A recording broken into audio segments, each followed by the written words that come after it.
Take a look at a piece of history. Triple fans, Kawasaki fans. Yes, that is the H1 500. It's a group of motorcycles here at Mecum attracting a lot of attention. Finally restored. Here's some of them, and then here's some that we've showed you over here. The classic Kawasaki's. There's the Z1R. There's the Z900, and there is the H2 750. My friend Frank joins me. Frank, how you doing? I'm doing great. How you doing today? I'm surrounded by cool motorcycles. It's a wonderful day. You gotta love it. Frank, where are you from? I'm from Carlsbad, San Diego area. Excellent. Now, you told me you are involved. You know these gentlemen. I do. Tell me a little bit about the restorations that they perform and where they're out of. Well, Scott Brown and Mac, the two guys who do most of these restorations for Nori, he's the owner of all these 8 bikes. What's the name of their company? They just are private? Yeah, he's just a private sort of collector, restorer. Okay. But Scott Brown had a shop, and he dealt with most of these bikes when they were brand new, worked on them, so he knows what's correct, what's not, and Nori gives them the green light to give the finest, #1, top of the pinnacle restorations that exist. What's the restoration process like when you say find a bike in the barn and you want to make it look like this?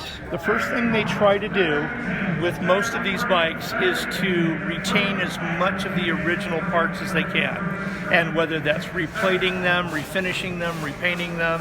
If they can't, then they source parts that aren't original, but they're OEM parts. Original equipment, just not to that particular bike, but most of these are as original as they can do it. Nuts and bolt restorations, all the nuts and bolts are replated, re-chrome. I think the average person might not understand or respect how much work and how many hours that takes.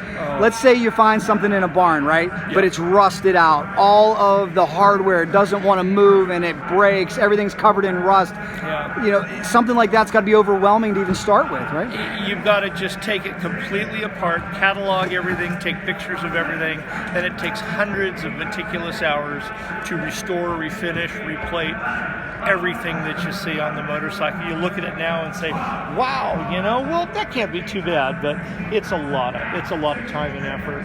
The guys have done a great job. And the knowledge is the #1 thing, and these guys have it. It's very difficult to do this sort of thing if you don't know what was original and what wasn't to begin with.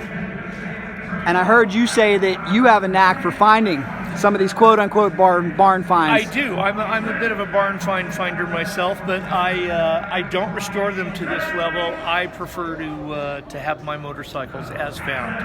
Very few of them do I restore, but if I did, these guys would do it because they're the best of the best, as far as I'm concerned. Excellent. What was their name one more time? Scott Brown and Mac, his buddy and partner in doing this, and the owner is Norwalkie.